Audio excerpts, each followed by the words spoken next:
গত 27শে অক্টোবর রাত আনুমানিক 8:30 9টা বা 9:30 সেই সময় নদিয়ার চাঁদরায় অর্থাৎ শান্তিপুর ব্লকের আরবান্দি 1 নম্বর অঞ্চলের গ্রাম পঞ্চায়েত অঞ্চলের চাঁদরা এলাকায় ধারালো প্রতিবেশীর হাতে ধারালো অস্ত্রের আঘাতে মৃত্যু হয় খোকন দেবনাথ নামে বছর 50 এক ব্যক্তির।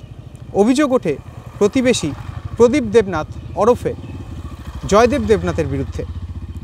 আজ ঘটনার 11 দিন পর ঘটনাস্থলে এসে নমুনা সংগ্রহ করল ফরেন্সিকের 2 প্রতিনিধি দল। আমি একটু দেখানোর চেষ্টা করব, এখানেই জয়দেব দেবনাথের দেহ পড়েছিল রক্তাক্ত অবস্থায় এবং সেখান থেকেই একেবারে অভিযুক্তর বাড়ি একটুখানি অর্থাৎ বলতে পারেন রাস্তার এপিট আর ওপিট। আমি একটু দেখানোর চেষ্টা করব, আমার ডান দিকে রয়েছে অভিযুক্তর বাড়ি অর্থাৎ জয়দেব দেবনাথের বাড়ি বা প্রদীপ দেবনাথের বাড়ি। আর আজকে এই ঘটনাস্থলে এসে নমুনা সংগ্রহ করা হয়েছে।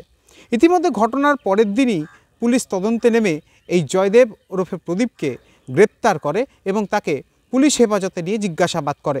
তবে আজ এই ফরেন্সিক টিম আসার পর যে নমুনা সংগ্রহ করা হলো, তারপরে আরও কিছু তথ্য হয়তো পুলিশ পাবে এবং পুলিশের জিজ্ঞাসাবাদে আরও কী তথ্য উঠে আসে সেটাই এখন দেখার। যদিও পরিবারের পক্ষ থেকে দাবি করা হচ্ছে অভিযুক্ত প্রদীপ ওরফে জয়দেব দেবনাথের যেন কঠোরতম সাজা হয়।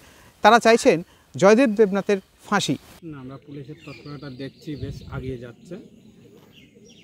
আগিয়ে যাচ্ছে। কি কারণে করলো কিছু মনে করতে পারছে? কিছু মনে বলতে 27 তারিখ রাতে 9:30 বাজে আমার দাদা কাঁচরা ফেলতে এসেছিল এখানে, জয়দেবের বাড়ির সামনে কাঁচরা ফেলতে এসছে। এখানে তো অনেকেই ফেলে দেখছি। সবাই ফেলে, সেরকম তো এখানে কোনো অভিযোগ নেই, কিছুই নেই, সবাই ফেলে। তারপরে দাদা কাঁচরা ফেলতে এসে পেছনে পেছনে বৌদি এসেছিলো। এসে আমি যখন ঘরের থেকে দৌড়িয়ে শুনি আওয়াজ শুনতে পাই, একটা আওয়াজ শুনে আমি দৌড়িয়ে বাইরে এসেছি। বাইরে এসে দেখি দাদা এখানে রক্তাক্ত অবস্থা পড়ে আছে। দাদার সামনে একটা টস আর একটা বালতি পড়ে আছে।